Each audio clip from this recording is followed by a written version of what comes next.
Try to imagine a life without timekeeping. You probably can't. You know the month, the year, the day of the week. There's a clock on your wall or the dashboard of your car. You have a schedule, a calendar, a time for dinner or a movie. Yet all around you, timekeeping is ignored. Birds are not late. A dog does not check its watch. Deer do not fret over passing birthdays. Man alone measures time. Man alone chimes the hour. And because of this, man alone suffers a paralyzing fear that no other creature endures, a fear of time running out. I've always adored that excerpt by Mitch Albom in his novel The Timekeeper. Humans have always been obsessed with time. It's a fundamental element of human awareness, and it shows. Our fixation on the passage of time not only shows in our day-to-day lives, but in our choices of entertainment as well. The time travel plot element has made appearances in writings for hundreds of years, and it shows no signs of stopping. The theme has captured our fascination, made abundantly clear by films such as Back to the Future, The Time Traveler's Wife, The Terminator, Interstellar, and Midnight in Paris. Harnessing the power of manipulating time is alluring to us. The possibility of going back to right a wrong, change the course of history, revisit a happy memory, or to simply step foot in a time before your own is tantalizing. Of course, on the flip side of this excitement is fear. The butterfly effect, a phrase made popular by the movie of the same name, is a concern of a small change in the past leading to a large-scale, unpredictable change in the future. Time runs out for all of us here on Earth. For millennia, every living thing has watched the last grain of sand in their hourglass run out. The sun has risen and set for every living organism that has ever walked our planet. But what if that was not the case? What if we could manipulate time differently? What if we could bring back elements of the past to our present? Carefully curated elements of a time before, plucked from the permafrost, thawed, and placed into the world as we know it now. They say extinction is forever, but how long will that hold true? Welcome to National Park After Dark. It's alive!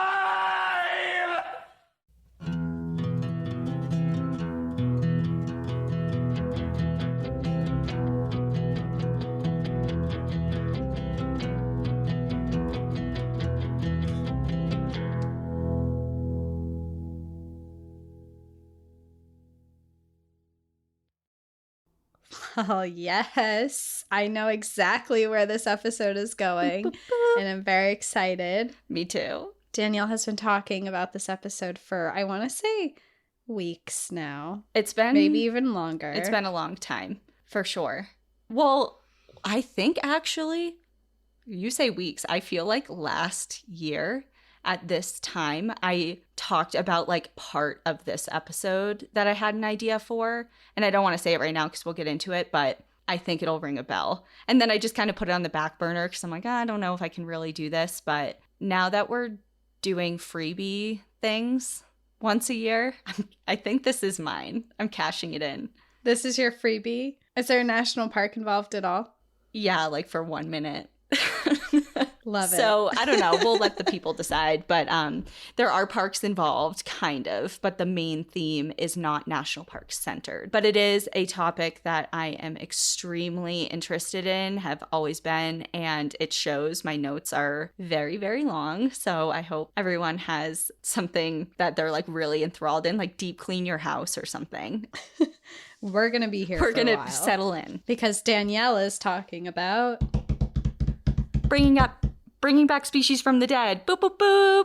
Bow, bow, bow. Lasers, fireworks.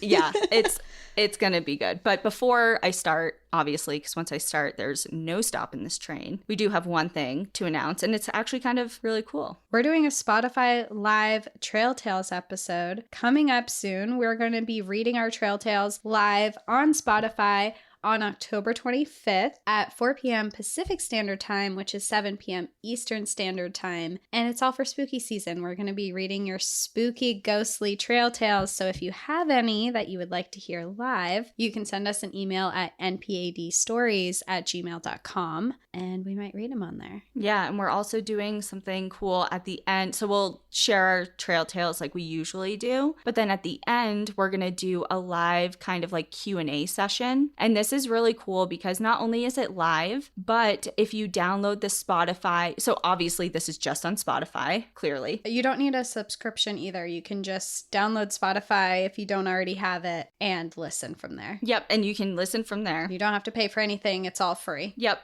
And then, but if you want to participate, like have the chance to participate in the live Q&A, like have your voice up with us, talk with us live, there is another app. It's called the Spotify Live app. Same thing. It's free. You just create a profile on there and you can interact with us that way. Yeah, you get to call us. We get to chat with you in real life, real time. And you can ask us any questions. We'll answer whatever for you. If you have a quick little spooky tale you want to tell us, or you have some park recommendations, whatever you want to do, we are excited to talk to you guys. So please download the Spotify Live app because I feel like this is like, remember when you're a kid and you try and call in to the radio shows and you get to talk on air? Oh my God. And it's just so Maddie fun. in the Morning, Kiss 108. Like that was my... Or Jammin' 94.5. I feel like you were a Jammin' 94.5 person. I was a Jammin' 94.5 person, for sure. This is only Boston people will understand this, obviously.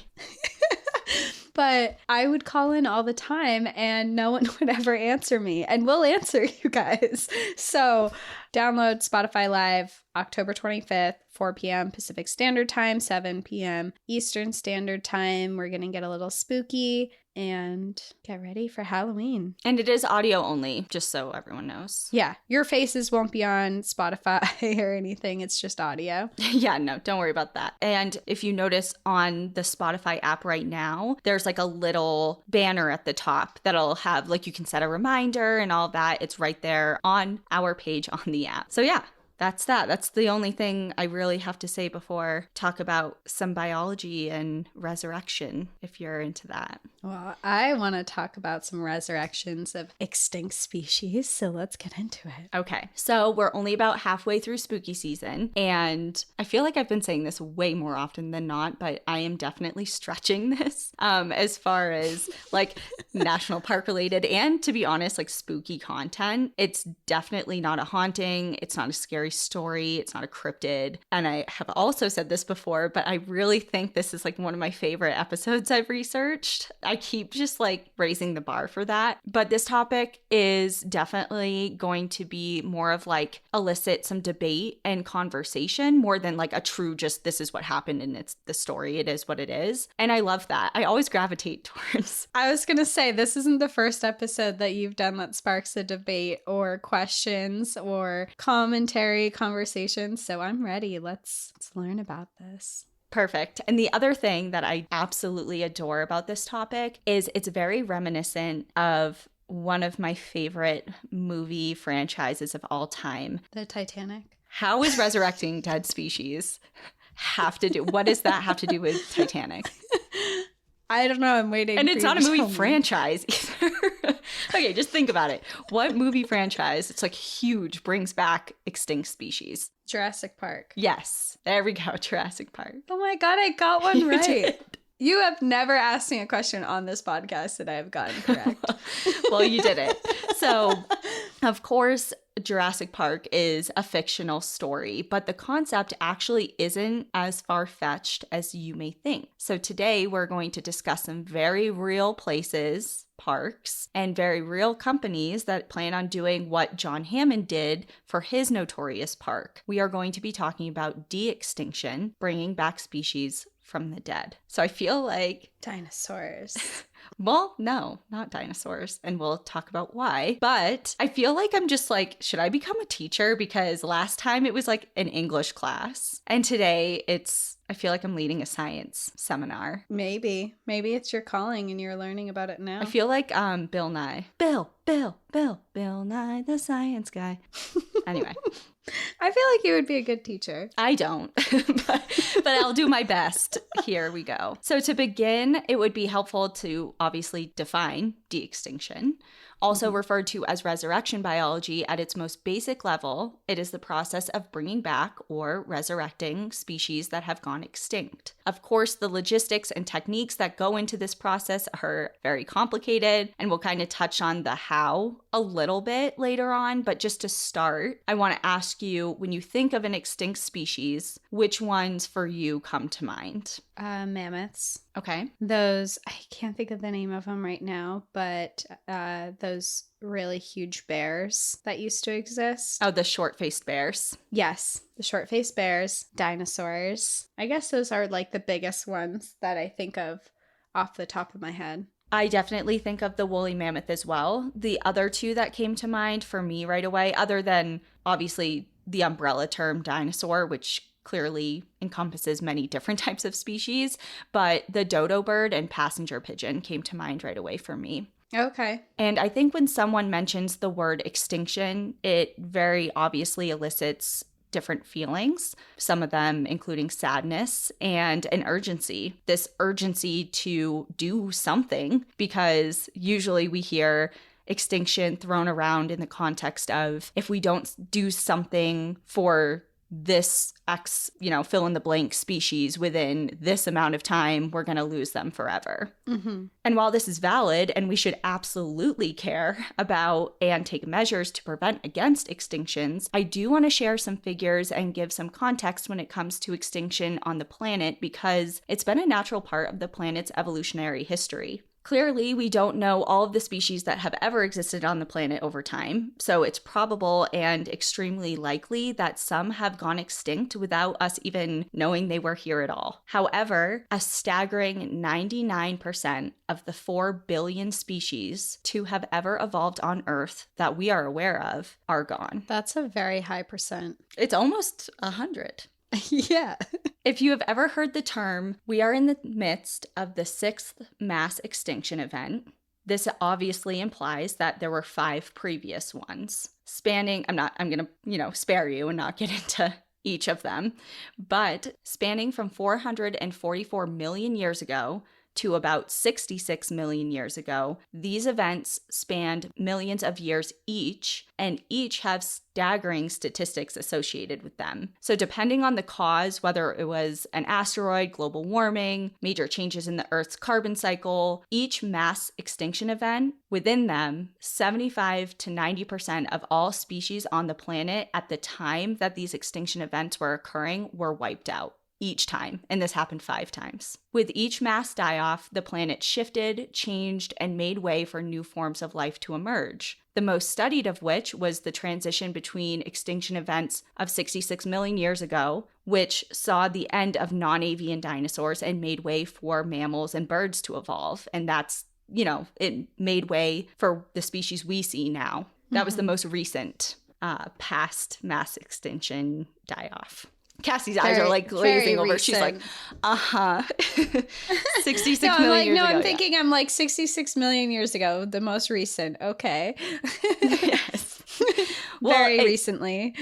It also depends a little bit on who you ask, because some experts believe we are in the midst of one right now, that 6th mass extinction event, which is dubbed the Holocene extinction. And unlike previous events, this one is driven primarily through human activity. So although it's not all-encompassing or it's not limited to just these factors, but there's obvious unsustainable use of water and land, energy use, as well as contribution to climate change, a dash of other things, including some serious threats of invasive species and spread of diseases via human trade, like things that we have had a direct hand in. Mm-hmm. But this mass extinction didn't start with the advent of the first car or the first shopping mall. I think a lot of people, when you say, well, humans are contributing to it, we think of a very present tense human activity. But this mass extinction didn't start, 50 years ago, but rather at the end of the last ice age, so about 10,000 years ago. So human activity, we were still around. We were just doing different things.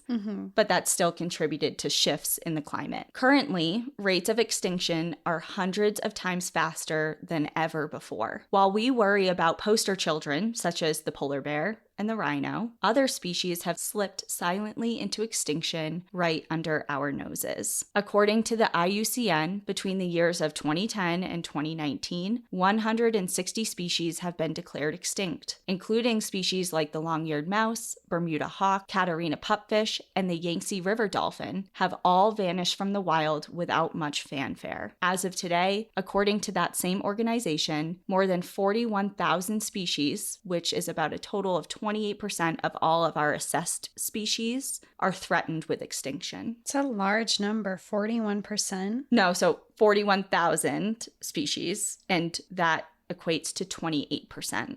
Oh, okay. That's still a lot. 28% is still a lot. It's still a big, big figure. But there are some species that have vanished from Earth that have captured the hearts of humans. There are some animals that we can't help but wonder, what if they still existed? For the most part, that's a passing thought, an interesting parallel universe to contemplate. Imagine pitching a tent in a forest where saber-toothed tigers still prowl, or surfing waves that conceal megalodons. While sharing space with some of the world's most formidable predators isn't at the top of most people's lists, walking amongst some smaller, less man-eating inclined animals isn't just a fantasy, it's about to become a reality. We are going to discuss two species in particular who, in recent years, have garnered global attention for this exact reason. In August of 2022, Jessie Mild was trekking through Belair National Park with her son and her sister. Established in 1891, the first national park in South Australia and the 10th in the world, the 835-hectare, about 2,000-acre park is popular for hiking and biking, and the family was enjoying the sunshine when they spotted something a little strange. At first, Jessie thought that the creature crossing the road and into a nearby clearing was a weird-looking kangaroo, or maybe just a very scraggly-looking dog, but its gait was off. Footage of the animal taken by Jessie was posted to a local Facebook page, and comments just came rushing in. A flurry of discussion ensued, and similar reported sightings of strange animals within the park started piling up. It seemed that there was a consensus. It was strange, all right, because there hadn't been a confirmed sighting of what Jessie and her family had claimed to see that day in the park since 1933. The thylacine,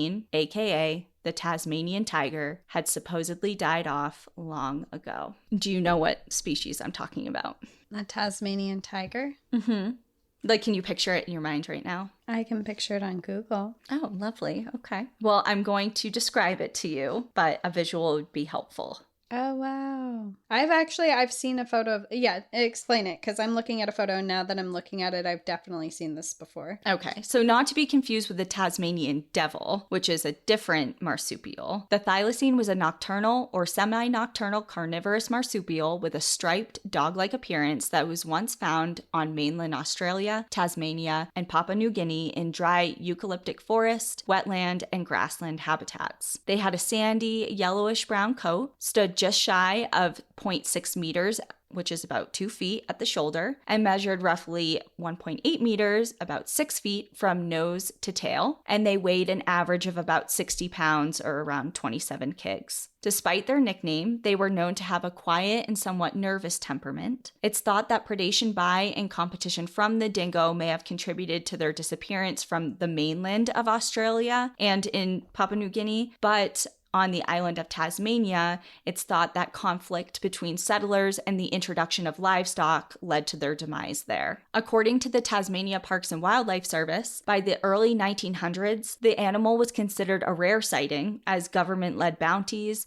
excessive hunting, habitat destruction, and introduced disease led to the decimation of the species. In 1933, the last confirmed sighting of the animal was documented in the wild. In 1936, Benjamin, the last known thylacine in captivity, died in the Hobart Zoo just 2 months after the species was granted a protected status. And then finally, the species was officially declared extinct in 1986. There's a big gap right there between the 30s and the 50s. The 80s, the late 80s. Sorry, yeah. I was doing math in my head. I'm like 50 years. And then I said the 50s. Right. Well, because they're, the last documented sighting was in the 30s. And we'll get into a little bit of as far as like you can't just be like, oh, yep, well, the last one was seen in the 30s and 2 years later we haven't seen any, so guess they're gone. Like there's a process of determining. Yeah, I can imagine. Right. And a lot of the footage and pictures that you see, if you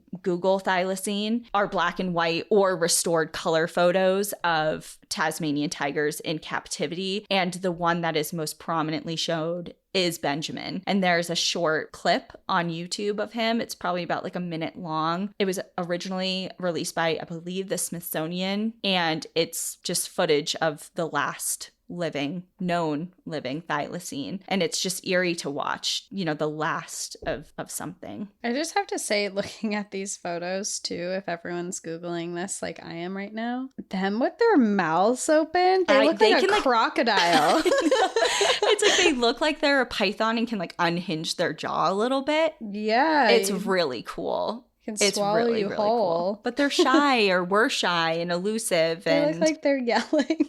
I know, it looks like they're screaming. It's so funny. Like, I would really, have we had this discussion, like, if you could have any, or maybe this was on Tooth and Claw, like, if you could have any animal and it wasn't a problem, like, there was no backlash, it was totally acceptable, no one would get hurt, it was okay. It was like, okay for the environment, it wasn't going to murder you. Like, it was okay all around. Yeah. What animal would it be? And I'm pretty sure mine would be a thylacine because it's so cool looking. And they're already small. Like, they're the size of, like, Blue. Like having a little dog in your house. A little striped dog that can unhinge its jaw like a snake. Yeah.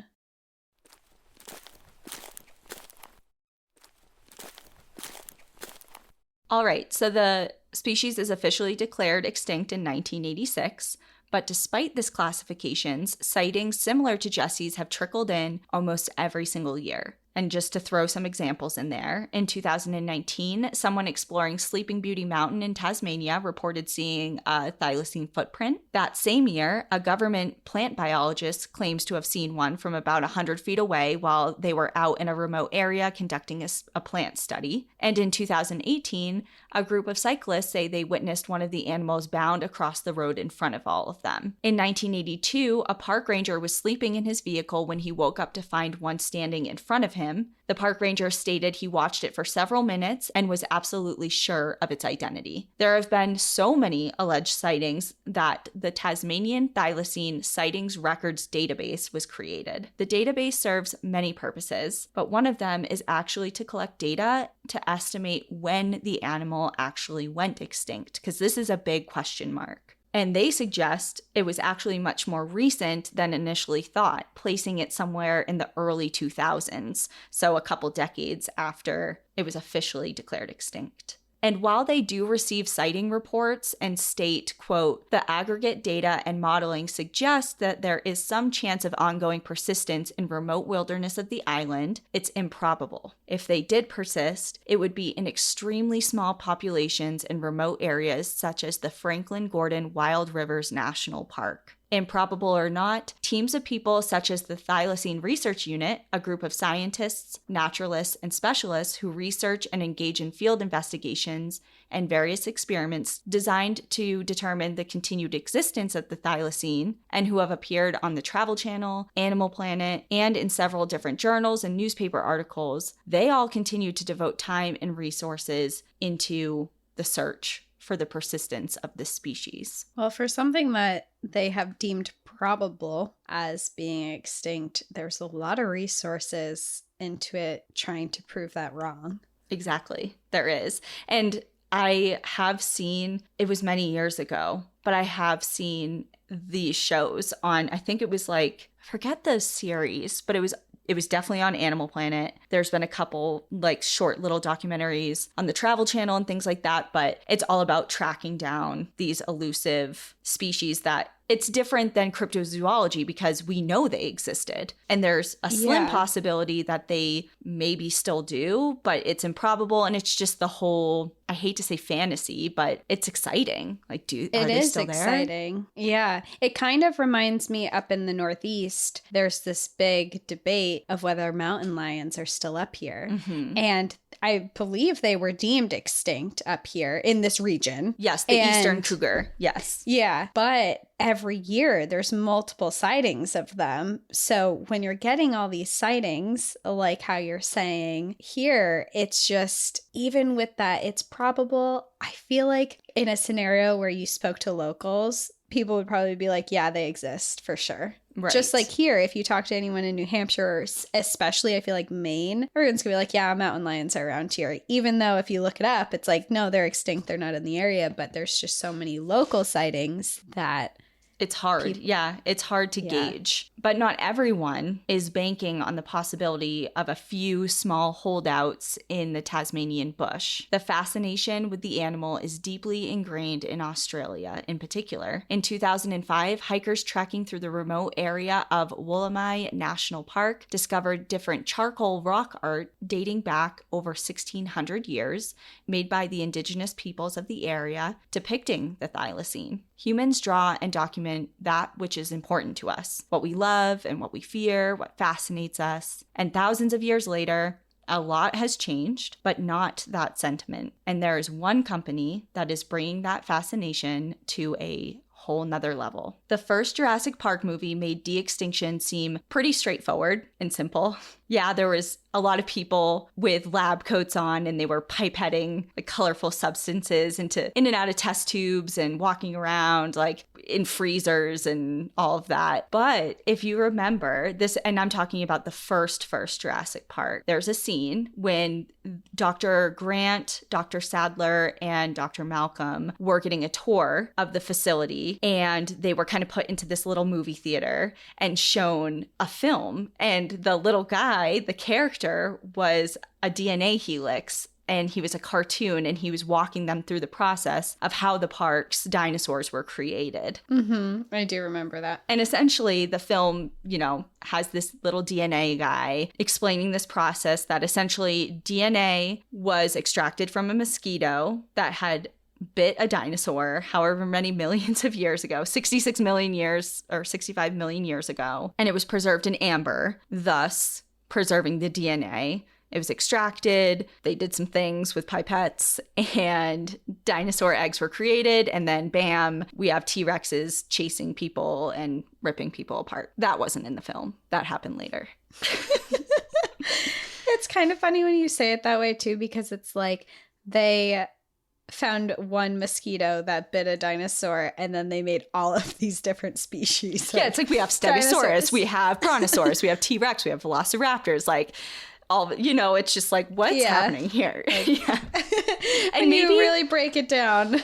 Maybe they did address that later on. I'm pretty sure they probably did. Jurassic Park is pretty thorough. Yeah, they buttoned that up, I'm sure. But in reality, the process is a bit more complicated than that. Colossal Biosciences is a biotechnology company working to genetically resurrect lost megafauna and other creatures that had a measurably positive impact on our fragile ecosystems. And the thylacine is one of them. So I mentioned before that we would kind of get into the how all of this happens. So here it goes. Here's my best shot. Okay. I do want to state I have a biology degree, even though it may not seem like it.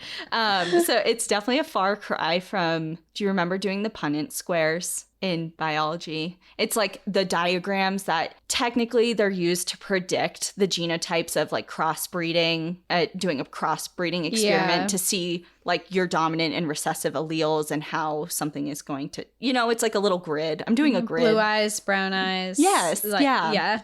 Exactly. So it's, way more complicated than that, obviously.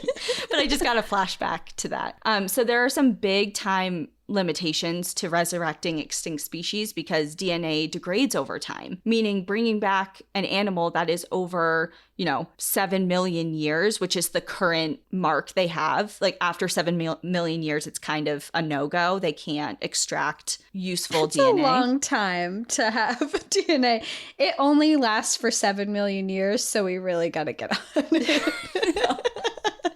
I know. It is kind of wild now that you say that. I'm like, oh yeah. But put into the context of all of history, like the billions of years, it's not that much. Yeah. But it's a no-go after that point because reconstructing a genome after that point is it's difficult. You need intact genetic material. So as of today, with the technology advancements that we have up until this point, there's pretty much 3 possible methods to resurrect a species, and that's cloning, genetic reconstruction, and backbreeding. You may think of one particular animal when you think of cloning. I'm going to ask you, do you?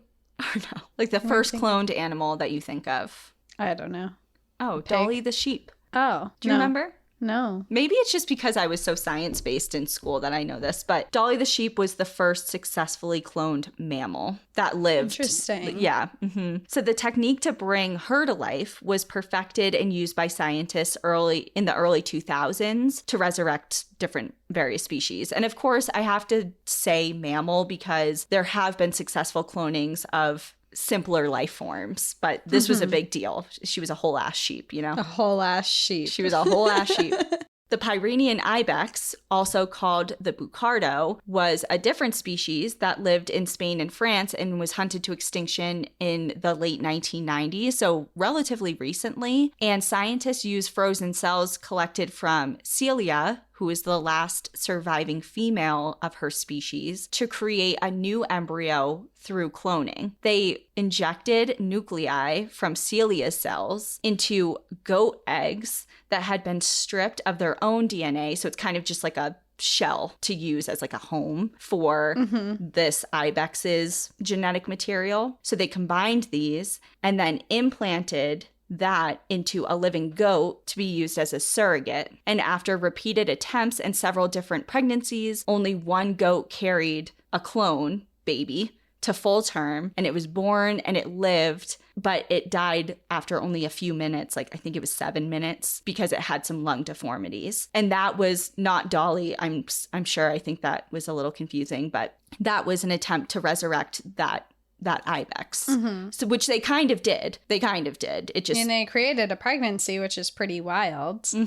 Yep. And it lived, it just not for long. Those scientists had relatively fresh DNA samples to work with. I mean, they collected it from the last living creature. The creature was alive when they were collecting the genetic material. Yeah. Which is almost never the case, or literally never the case with de-extinction in regards to long-lost species like the thylacine. Without viable cells required for cloning, scientists consider another path, and that's genetically reconstructing a genome, which involves DNA technology that requires only pieces of broken genetic material, which can be gathered from hair samples, fur, bone, like things you can find in museum specimens, like a pelt or a skeleton. The very dumbed-down version of this method is essentially this. Scientists will sequence the DNA of the extinct species and line it up in comparison to the DNA of a closely related living species. Okay. Then they cut and paste bits and pieces of sequences of DNA from the extinct species that are then kind of just inserted and put into the cells of the living species DNA. The result of this is a hybrid form of stem cells that can then be made into different types of cells like egg or sperm. Then those cells can be used for cloning purposes. So this whole thing is not going to result in a 100% resurrected species. It would be close, but it's not pure. It's a hybrid. Okay.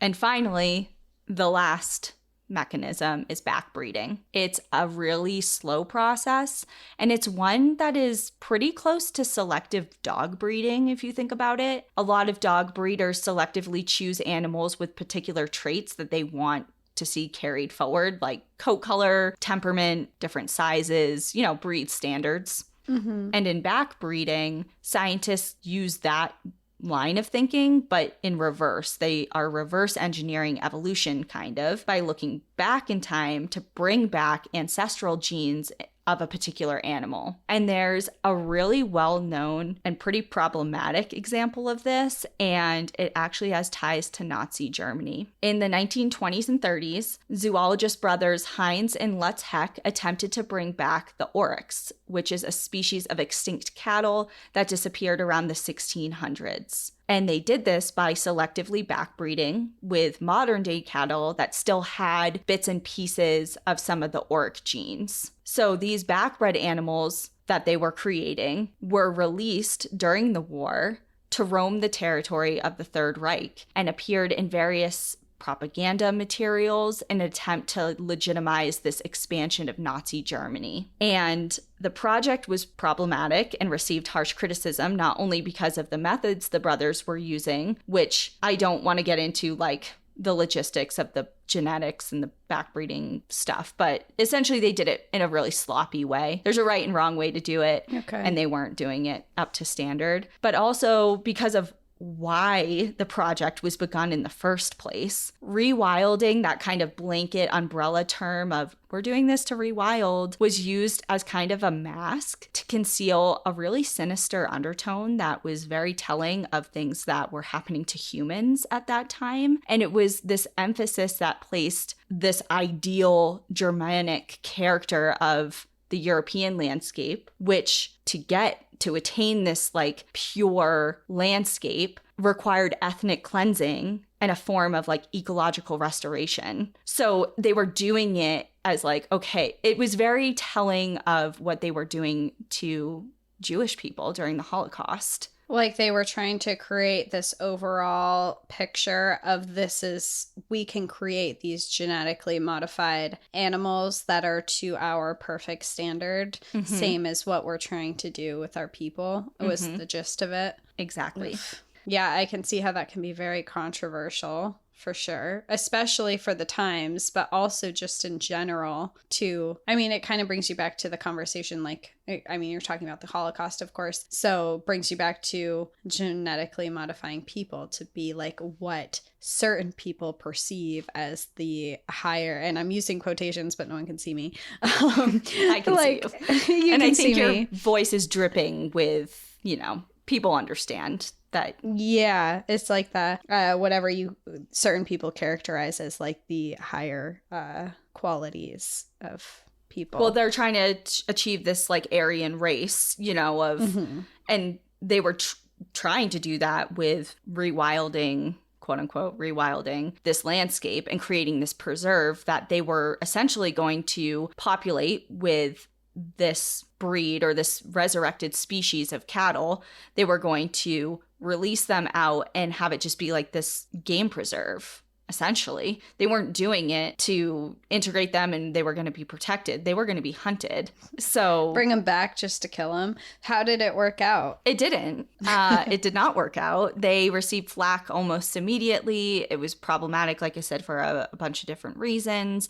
The project failed overall, but they did go forward with doing backbreeding. And there are animals today. There's a breed of cattle called the Heck cattle after their last name that is a result of their kind of like failed experiment. So they're not, again, like I mentioned, none of these resurrected species, even if they are done, to a T, they're not going to be 100% duplicates of an extinct species just because of the methods that need to be taken to resurrect them. There's going to be some cloning, influence of other genetic material, things like that. Yeah. But these Heck cattle have a lot of characteristics from the auric. I keep saying in my mind, I say auric, but I'm thinking of those things from the Lord of the Rings. Is it Lord of the Rings? Orcs? Like those monsters, kind of? Do you know what I'm talking about? I'm not a good person to ask this question. Okay. Well, not that I don't like Lord of the Rings. I've seen them, but it's been years and I'm not like I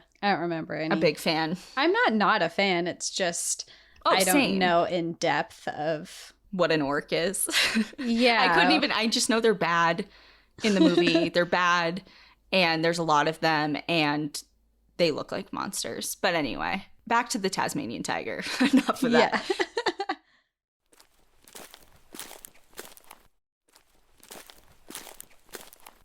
Why even bring the species back to begin with? That's the question. And in short, by bringing back and reintroducing an animal that closely resembles the thylacine, because again, not going to be a pure carbon copy. They're actually called proxy species, this like hybrid closely related animal that they're hoping to bring back. Hopefully, by bringing them back, an ecological niche would be restored, which will hopefully then have a positive impact on the local ecosystem. Since the species disappeared, its former habitat has suffered biodiversity loss and subsequent ecosystem degradation. As an apex predator and a keystone species, the thylacine served an important ecological role that has since not been filled. Its extinction left a void and led to profound impacts. For example, proliferation of disease. And in this moment, I am having a full circle moment in life because I did a paper on this exact disease in a vertebrate zoology class in college.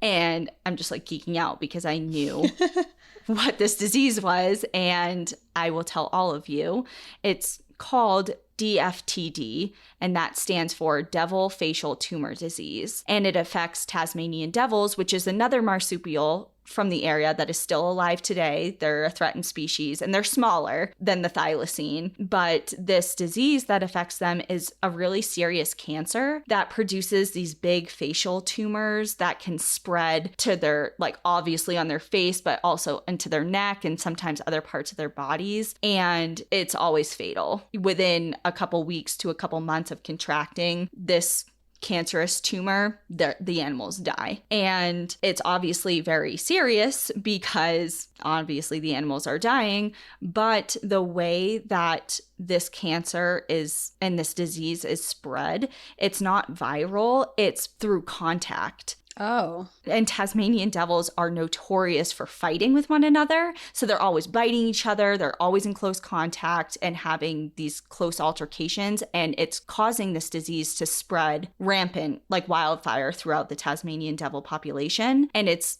so serious that a lot of experts think that if something isn't done to help mitigate this, that in less than 50 years, all the wild Tasmanian devils will be extinct from this one disease. That's wild. Mm-hmm. I've also never heard of a cancer that is contagious. Is transmitted that way. Right. Yeah. So not only is it hard to stop because of the way it's transmitted, but also the Tasmanian devil, like I said, or maybe I said already, I'm not sure, but they're vulnerable. So they're not extinct yet, but they're endangered. And they also have some serious lack of genetic variation within their population, which exposes them to a higher risk of contracting disease because they're not as healthy. Yeah. It's the thought that if the thylacine was brought back onto the scene, that they would clearly help pick off sick Tasmanian devils because it's one of their prey or historic prey items. So it's not contagious among other species? It has not leapt from Tasmanian devils to other species. Okay. That's why it's called devil tumor, facial tumor. You might have said this already and I missed it, but how did the thylacine become extinct?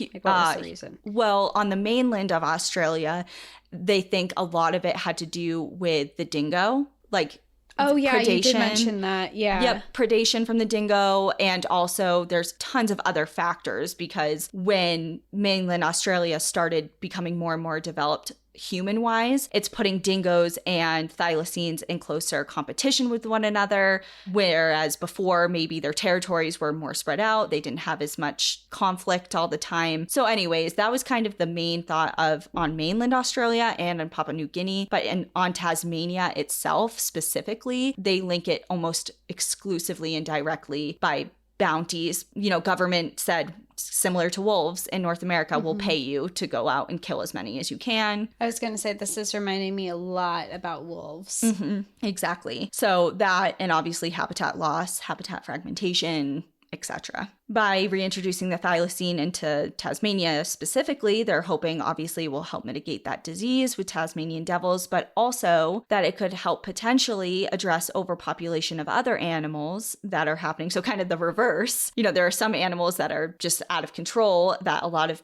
people are now starting to hunt and all that because they're everywhere. It's the same scenario as wolves. Take away the wolves, the deer overpopulate and eat all the plants and then all that. It's the whole hierarchy of all the different different levels of species that it all goes affects. back to the trophic cascade being a keystone species that has, a disproportionate, they may be small in number compared to other species, but they have a disproportionate effect on others, like the cascade effect. This just mirrors the same issue, just a different species. And now we're talking about bringing them back. And obviously that's what your episode is. But I'm just like, it brings back that initial frustration of like, let them be, don't hunt them. And maybe you're going to get into this, but I just picture with the thylacine, you bring them back. Are they still going to be hunted and are they going to disappear again? And it's just like this weird circle that continues, but it's bringing a lot of thoughts up. And I'm sure people listening agree too, and are thinking back to your episodes that you've done about the wolves, and you're Caught in the Crosshairs one specifically, where we talk like a lot about this, and it's just mirroring a lot. There's a lot of similarities. There's a lot of common themes because a lot of these issues are universal. It doesn't matter what you're really talking about as far as location, specific animal or species. The sentiment's the same. The problems are the same. And you bring up kind of a segue into my next portion of this, which is a debate. A great debate. And it's very complicated, and there's a lot of different points on both sides that I think are valid. And that's why I love these episodes so much. And I think that, specifically with the Caught in the Crosshairs episode that I did about the wolves and all of that, I have a clear stance, I think. But I love these episodes because I can see points from both sides. I have never, pretty much in anything in my life, whether it's this episode or just anything in general, have been like, I can't see anything of what you're saying. Like, I don't understand any point you're trying to make. I may have a stance and I may have my opinion, but that doesn't mean that I can't see that there are valid points that other people have that have different opinions. And this debate about de-extinction, resurrection biology, whether we're talking about thylacines or any other species, there are valid points on either side. There isn't a cut and dry yes or no, this is good or bad. It's black and white. And nothing is. And that's why I love these episodes. It's complicated and complex. Yeah. Yep. So as we continue to make leaps and bounds technologically and in our understanding of science, the glaring question is transforming. No longer are we wondering if we can bring species back from the dead, but should we? De-extinction is a hot button, complex issue, of course, my favorite, and there are numerous scientific, ethical, and societal considerations surrounding de-extinction, and I just put down a few to talk about. Otherwise, we have to create an entire new podcast, and I don't have the mental bandwidth to do that. So let's see. Critics of resurrection biology have been quick to voice their concerns right away. Nope, not a good idea. Put the brakes on. No, thank you. First of all, de-extinction is massively expensive. So why not throw all that money that would go into resurrecting a species into saving actual living species and to help conserve the habitat that is still left here versus trying to go back and bring back something into a world that is no longer theirs? Yeah, a very valid point. Next, the individuals that are brought back will likely suffer from poor genetic variation, something that we've seen with genetic bottlenecks in living species on the brink of extinction today. The first thing that comes to mind for me personally is the Mexican gray wolf population in the wild. They all stem from a handful of remaining surviving Mexican gray wolves, and they have, right now I think last count was like somewhere in the 1 to 150s in the wild, and that's great, but they all are coming from a handful of original individuals, so they're not totally inbred, but the genetic variation is really thin, and it goes back to your initial comment about that mosquito. Kind of, like how much genetic variation is there from one sample. So you bring back one thylacine. Now what? How are you going to breed it? How is it going to create? And that's such a good point, because especially say you do bring back a couple of them, but you're using all the DNA. Who are they supposed to breed with? Mm-hmm. And what are the results of those going to be? Yeah. And that's not to say that wouldn't be a huge, incredible, monumental scientific accomplishment. It's just, What do you do then? What's next? In practice, it's not enough to bring back a viable population of a species, essentially. But say we get to the point where we can overcome that hurdle somehow. Say, okay, got it, it's not an issue. And we suddenly find ourselves with hundreds of thylacines or any other species. Where do we put them? Today, in 2022, we are already struggling to conserve habitat for species that we have left, let alone for an entire new population of a resurrected species, which additionally would likely be placed into a profoundly changed habitat, seeing as how whenever the hell they were last here, depending on, again, what species you're talking about, hundreds to thousands to millions of years ago. You're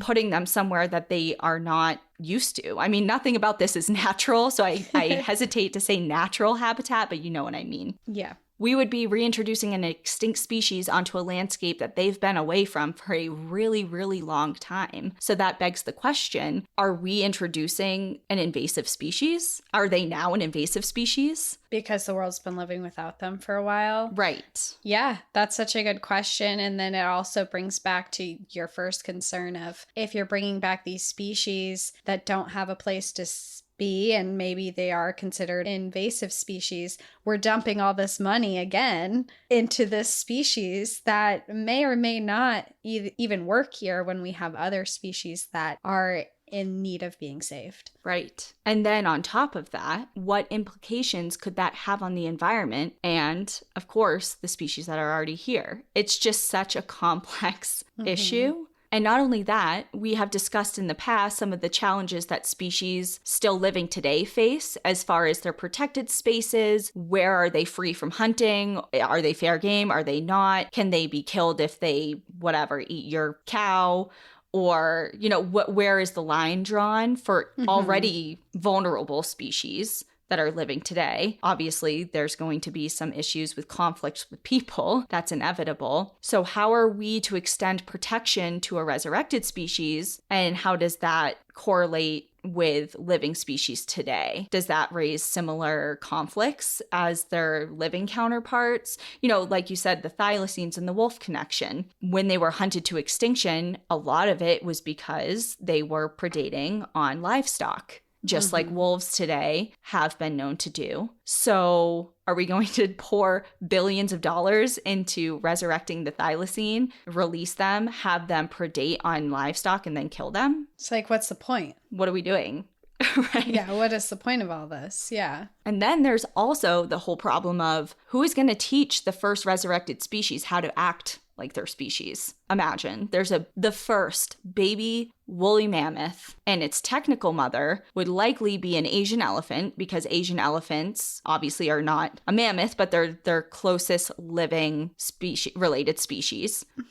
So it would probably be put with other types of elephants to have, learn how to be an elephant hybrid, woolly mammoth hybrid. But of course, it's not going to be a woolly mammoth. Their learned behaviors, such as their eating patterns, their social cues, movement patterns, and, much more. Survival. That's not going to be a thing. At least it won't mirror what it should have been or what it was, because there is no one to learn from. There is no more woolly mammoths to learn from. Well, that kind of brings the question, too, of how much DNA plays a role into behavior. Well, that's the nature-nurture conversation. Yeah, but I have to think of that perspective of it too, because is a woolly mammoth going to be born in? Of course, an elephant would be like what you said, an Asian elephant would be its quote unquote mother, but would it have these inherent behaviors that it would just take over and know because of its DNA? Or would it be like what you're saying, where it just wouldn't behave the same way? Would it have different survival? It would be interesting. I mean, I'm sure we don't have the answers because we don't know, but I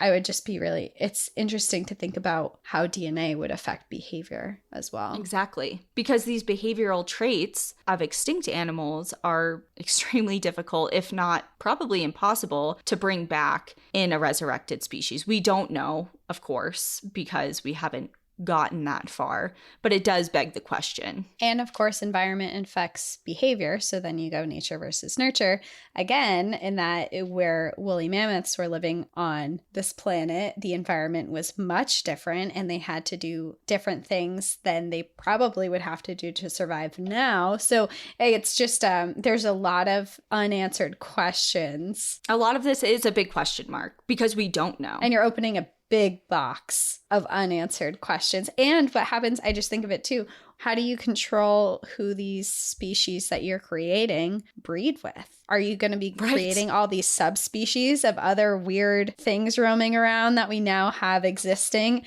And how do they survive? What are their habits? How do they affect the environment? So it's just like this chain. It is. It's a huge domino effect that could be potentially unleashed if and when we decide to open this huge Pandora's box, this can of worms, this Pandora's box of worms, if you will. Yeah.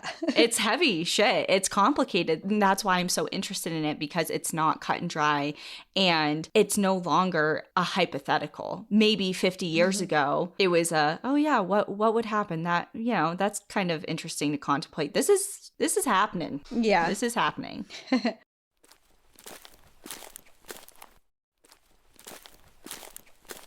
Evolutionary ecologist Michael Kinnison put it this way: in the process of trying to save them, we change them. The irony is that the more we intervene to save a species, the less wild and autonomous they become. So he just summed up everything we were just trying to say right there. In one sentence.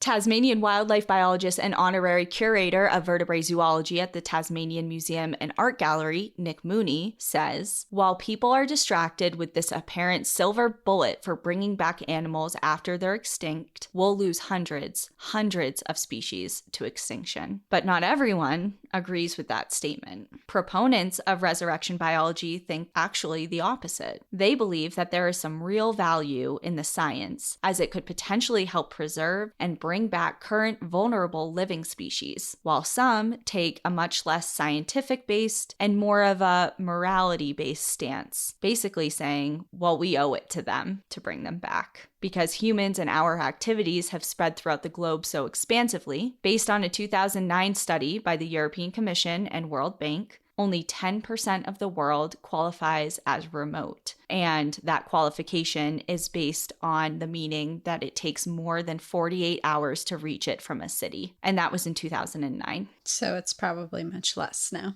Mm-hmm. Essentially, we fuck things up for some species. And it is some people's belief that it is now our opportunity to right some of the wrongs that we've done with this new advancement in technology. And we should take advantage of that. I mean, it is a good point. If we have these vulnerable species, if we could somehow clone them and duplicate them in a way that we're not affecting their breeding in a negative way, where we're having all these inbred species, if we could do that, I mean, we could potentially save things like rhinos that are going extinct and all these different, it's a solid point. It's just, there's so many unanswered questions. It's complicated. It's so complicated. Yeah. Unlike the premise of Jurassic Park, to bring back individuals from a species just for pure entertainment purposes. An amusement park. Which obviously, of course, is also a very valid concern on the other side. Are we going to create them and put them in a zoo? Right. There's that as well. Most people who fall in the pro-resurrection camp have high hopes for conservation and educational opportunities that will come with bringing back animals who have long since disappeared. Some aim to boost numbers of modern-day endangered species, like you were just pointing out, or to fill a void left in the ecosystem that a particular species left when they went extinct, kind of like we just talked about with the thylacine. Also, the scientific knowledge researchers could glean from a living, breathing animal would just add and offer invaluable insights into evolution as well, instead of looking at and trying to piece together millions of years old, billion-year-old puzzle, from rock and different fossils and things like that. You're bringing your lab to life and history to life. Mm-hmm. And there's even some talk about how if some species made a comeback, how they could expand biodiversity, help combat climate change, and solve the problem of invasive species. Colossal Biotech, the company behind the Tasmanian tiger resurrection, also has its sights set on another species that could potentially save the world as we know it, and they are not the only ones who think this. A team of scientists led by Sergei and Nikita Zimov have created Pleistocene Park. Located in northeastern Siberia, about 3,300 miles, or about 5,400 kilometers from Moscow, and about half that distance from Anchorage, Alaska, this nature reserve is different than almost any other on Earth. Its purpose? To recreate the Arctic of 30,000 years ago. Permafrost, which is frozen Arctic soil, holds more than 1 trillion tons of carbon. As the soil thaws, carbon escapes as greenhouse gases, and some scientists believe that this melting can accelerate global warming and is contributing to massive shifts in the climate. Sergei has been studying the permafrost and its rate of melting for decades now, and believes the solution to mitigate the melting is to transform the mossy tundra and forest environment of today and to bring it back to its former grassland landscape, which is called the Mammoth Steppe, an ecosystem which once dominated the high latitudes of Earth. And you can think of the Mammoth Steppe as an Arctic version of a modern-day African savanna. It's like a grassland type of ecosystem. The park is currently an enclosed area of about 20 square kilometers, so roughly 8 square miles, and it's currently home to several different herbivore species like moose, bison, reindeer, and muskox. And if they have their way, soon it will be home to woolly mammoths. Beginning in 1988, animal reintroductions to this landscape began with horses and have grown since to what it is today. The whole idea is that these herbivores are released onto this landscape and do what they do best, which is graze. They take down trees and shrubs and make room for and stimulate growth of different grass species through their grazing and fertilization processes. And by removing this insulating layer of dense forest that right now this area is comprised of, when that happens, the permafrost layer cools and the melting of the permafrost slows down. Their behavior, this grazing behavior and things, also influences the cooling in the winter months. They shift and move the snow around when they're grazing. You know, you've seen horses and bison, like in Yellowstone, you know, they're moving the snow around and making little patches open to get the little nibbles of grass. So when they're doing this, they're exposing the soil and the top layer to the really cold Arctic air, which also helps cool down the permafrost layer, even in the winter months when in the Arctic tundra it's already freezing. Yeah, I'm like, it's already pretty cold there. If the Arctic permafrost underground layer was to warm too quickly, which is the big concern here, it would release some of the world's most dangerous climate change accelerants into our atmosphere, severely impacting human beings and, of course, millions of other species. To put it into perspective, according to the Atlantic article on the park that I read, which I'm going to link in the sources, and I really recommend reading it because this is a wild idea. This park that's happening, and there's a lot that goes into it. I'm just, obviously grazing the surface here. But if this intercontinental ice block warms too quickly, this thawing will send as much greenhouse gas into the atmosphere each year as do all of America's SUVs, airliners, container ships, factories, and coal-burning plants combined every single year. That's scary. So it's big stakes, This is a lot riding on this melting of the permafrost layer, and it's a big problem, and big problems require big solutions, and the Zimov's big solution is woolly mammoths, to be exact. Okay. Why? So with the help of Church Lab at Harvard, Revive and Restore, which is a California-based nonprofit, and now Colossal, the biotech company, the resurrection of the mammoth is underway. Bone marrow, hair, skin, and muscle tissue, and even liquid blood have been found in surprisingly amazing conditions due to individual animals being found within some of this melting permafrost, which we saw in, where did we see that? South Dakota? North Dakota? It was South Dakota at the fossil site. Yes. Yep. So remember, of course, there wasn't permafrost there that there was specimens from, but we did see one of the exhibits. I think there were 2 or 3 mammoth babies that were found in permafrost. Yeah, we did see that. Mm-hmm. Yeah, and it just, I mean, this is a different subject, but it also just reminds me of when we did our Everest episode a long time ago where people have died, but their bodies are almost perfectly preserved because it's so cold up there. So kind of brings it back to what you're talking about where it's so cold that all of these things were able to be preserved over millions of years. Yeah, exactly. So the last mammoth went extinct roughly 4,000 years ago. Oh, that's more recent than I realized. It is. It is. And I actually saw this. I love when it's cool to, know the exact figures 4,000 years ago, whatever. But there's also some facts that when you put it into relative terms you can understand, it's really like, oh, wow. I saw this fact that said the last woolly mammoths were still roaming the earth when the pyramids of Giza were being constructed. That does put it into perspective because those are things that are tangible today and you can see today. And the fact that wow, that's really cool. I didn't know that. For whatever reason, I thought that they were extinct much, not that 4,000 years ago is recent, but much farther. Right. Relatively speaking, it was yesterday. Yeah.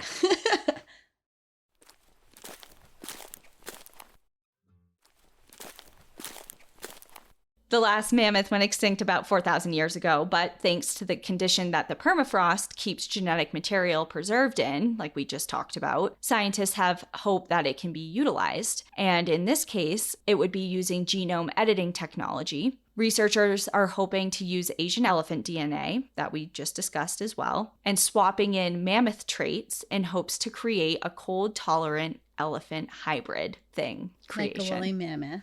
Kind of like a woolly mammoth Asian elephant hybrid, essentially, is what it is. Some examples of what this animal would look like is they're cutting and pasting. They're going back to that genetic, using CRISPR technology and things like that, combining traits and changing traits of what we know as the Asian elephant today. So, for example, shrinking their ears down. So they're smaller, so they're not these huge ears. Obviously, Asian elephants have smaller ears than their African elephant counterparts, but in an Arctic environment, big ears like that, those are going to freeze and get really cold. So they're hoping to shrink down the size of their ears. They want to add cold-resistant hemoglobin, so it's part of their blood that it will help keep them warmer. I could use some of that. Yeah, inject Cassie with that. Yeah. She's I get second in cold line. real easy. Yeah. A nice layer of insulating fat and thickening up their coat. So Asian elephants do have a really fine coat of fur and hair, but they want to obviously bulk that up so it's more of a blanket of long fur, similar to what mammoths had. And it does sound so out of this world. It really, truly does. But it's here and it's happening. As of 2014, more than 15 Asian elephant genes have been edited, but apparently that isn't the hard part somehow. Yeah, right. Like they got that down. That's not hard. It's the embryos. George Church, the so-called founding father of genomics, stated that because surrogacy is out of the question as Asian elephants are endangered species, not a lot of scientists are going to be lining up and willing to mess with an already fragile reproductive process and an already fragile population of animals. So getting an assembled embryo together that can survive to term is the real challenge here because they're going to have to be nurtured in an engineered environment. So they won't have any moms? Right. So they're not looking to implant, kind of like we were talking about with the ibex and the goat and the sheep, of kind of like implanting it into a surrogate. It's lab grown. Yeah, exactly. They're thinking that this is going to have to be more lab engineered, which presents a whole host of issues and complications. And there's also the fact that the gestation period for an elephant is just shy of 2 years. It's a long time. So needless to say, it's a lot of It's a lot. It's a whole hell of a lot, but it's not a deterrent. The project is moving forward. And actually, Church was interested in creating mammoths for years. And he's one of the co-founders of Colossal as well, just so everyone knows. And he was interested in creating mammoths for a long, long time, but he kind of ramped up and accelerated his efforts and interests after meeting Sergey at a conference in 2013, who is the leader of Pleistocene Park and the co-founder of Pleistocene Park. Okay. So they kind of are joining forces here and pushing this forward. Together, they hope that the first woolly mammoth will be walking within the park in the next decade, along with additional species of different mega herbivores and, of course, the addition of some carnivorous species as well to keep herds healthy, keep them moving. We all know how important that is. So this is happening in our lifetime. Yes. This is not like a far off thing. I know that this is like very science based and we're getting really technical and you're using a lot of science terminology, but can we just stop for a second to talk about how cute a baby woolly mammoth would be? Okay, so you're going off the rails. That's not, we shouldn't be focusing on how fucking cute they would be. They're gonna be so cute. Their little footprints in the snow, their little fuzzy baby hair. But they're not going to be exact woolly mammoths, so we don't even really know what they would look like. But they're going to be fuzzy. They're going to be fuzzy. They will be fuzzy. That is true. Okay, sorry. Okay, so reeling it back in. It's definitely a radical and bold hypothesis. Because it is just that right now. It's a hypothesis, but it just may work. The park hosts from time to time different groups. They do educational tours of the grasslands and their ice caves. Wooden ladders stretch deep underground, and the Zimovs bring students and reporters alike down through the layers of permafrost to show what 30,000-year-old mud looks like and why it is so important to preserve it.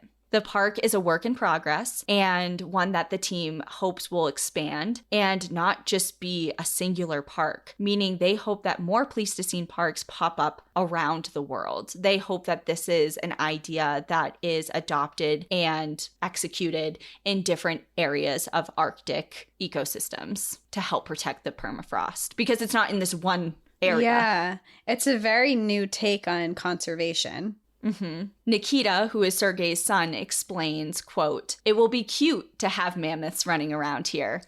I'm not the only one." But, there's a but, I'm not doing this for them or for any other animals. I'm not one of these crazy scientists that just wants to make the world green. I am trying to solve the larger problem of climate change. I'm doing this for humans. I have 3 daughters, and I'm doing it for them." Aw. It's a very nice take. And his daughters will get to pet the cute little woolly mammoths. Perhaps, if it goes forward.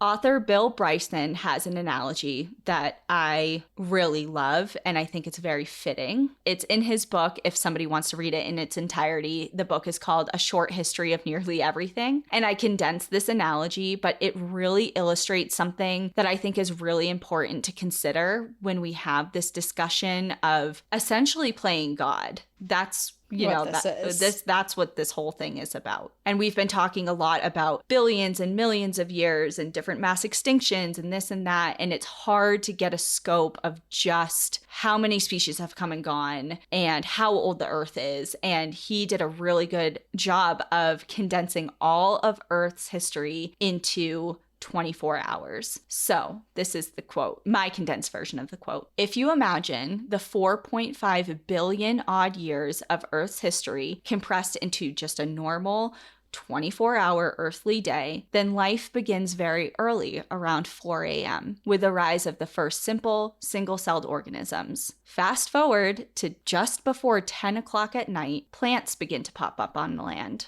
Soon after, with less than 2 hours left in the day, the first land creatures follow. By 10:24 p.m., the Earth is covered in the great forests, whose residue gives us all of our coal, and the first winged insects are evident. Dinosaurs plod onto the scene just before 11 p.m. At 21 minutes to midnight, they vanish, and the age of mammals begins. Humans emerge 1 minute and 17 seconds before midnight. The whole of our recorded history, on this scale would be no more than a few seconds, a single human lifetime, barely an instant. Throughout this greatly speeded up day, continents slide about and bang together at a clip that seems positively reckless. Mountains rise and melt away, ocean basins come and go, ice sheets advance and withdraw. It's a wonder that anything at all can survive in such a pummeled and unsettled environment. In fact, not many things do for long. So with all of that in mind, all of human existence, which is a mere blip in Earth's history, and that's all human existence, not the human existence that we know now. I'm talking like early humans, Neanderthals, things like that.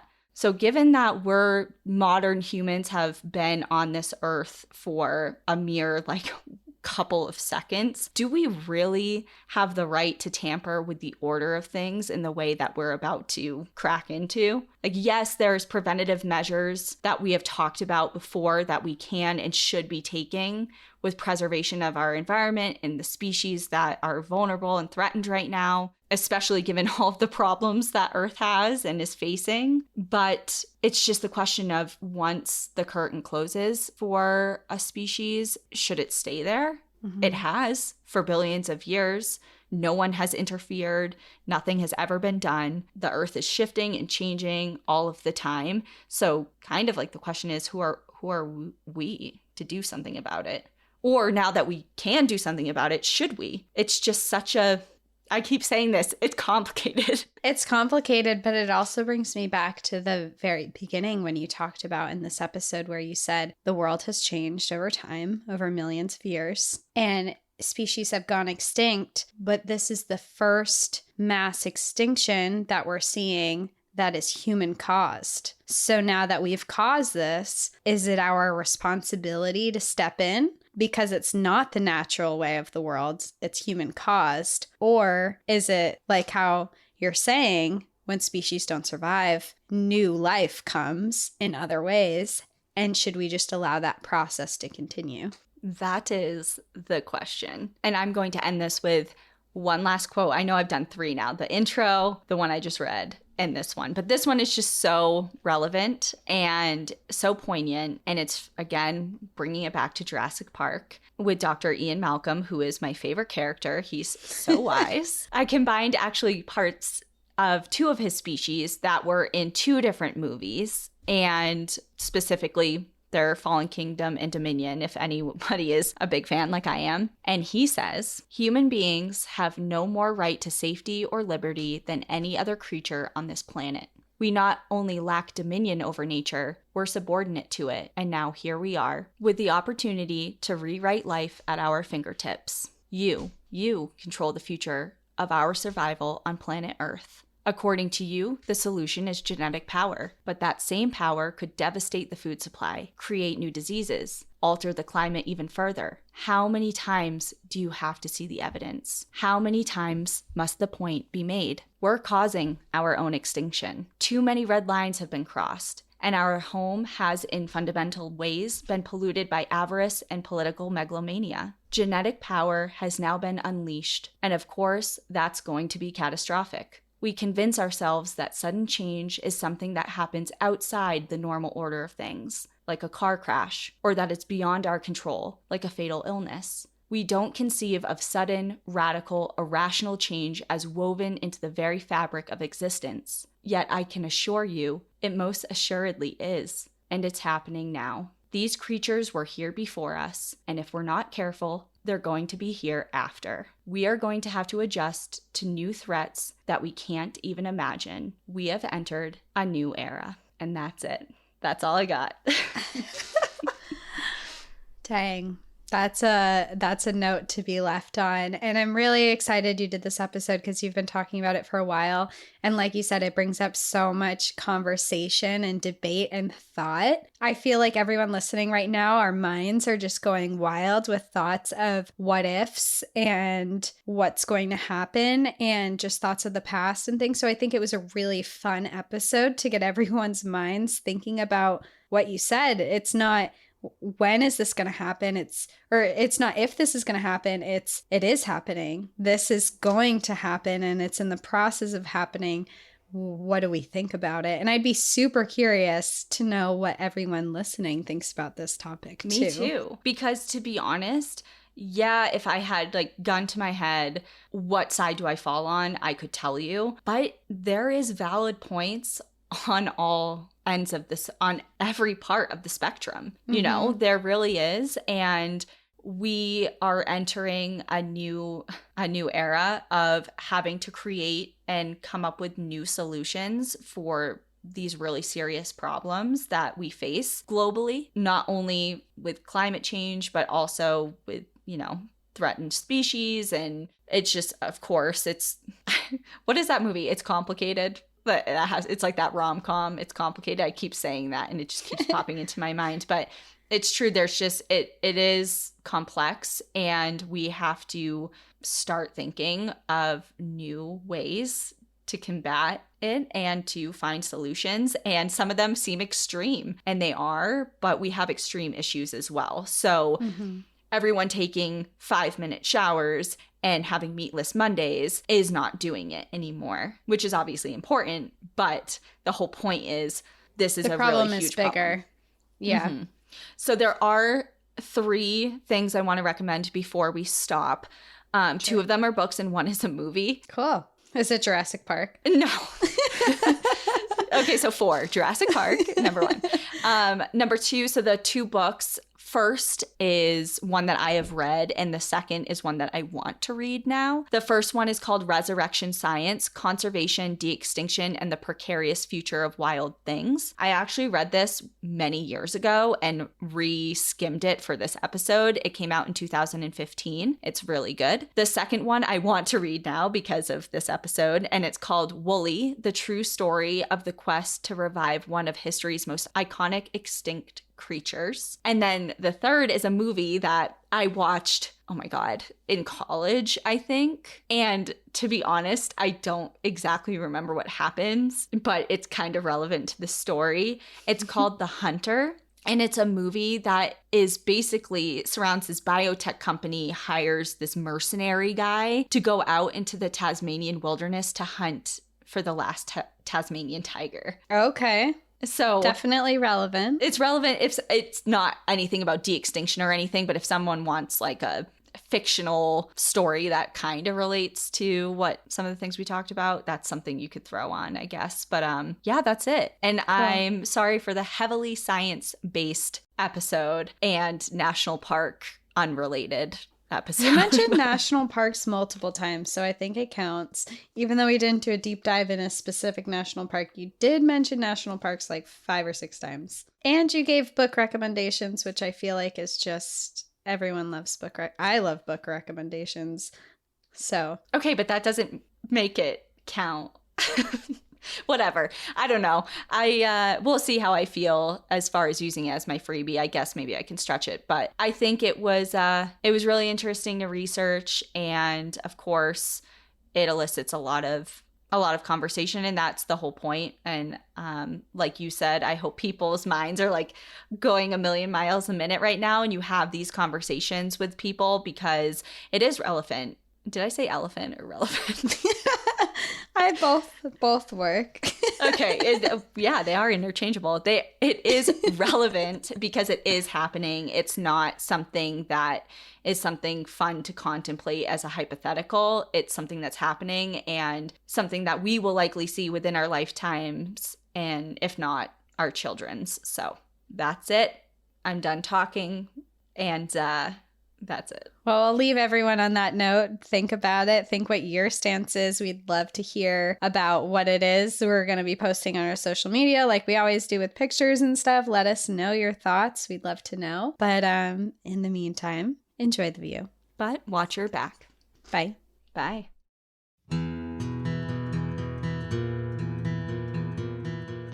Thank you for joining us again this week. If you have a trail tale you'd like to share, send us an email at npadstories@gmail.com. Follow us on Instagram and Facebook at National Park After Dark and on Twitter at NPAD Podcast. Become an outsider by joining our Patreon, where you'll gain access to monthly bonus stories and exclusive content. And remember, when you support our partners, you're supporting our show. To access our special discount codes along with source information from today's episode, check out the show notes. For information on the show, to shop our merch store, sign up for our newsletter, and more, visit npadpodcast.com. And if you're enjoying the show, please rate, review, and subscribe wherever you listen to podcasts.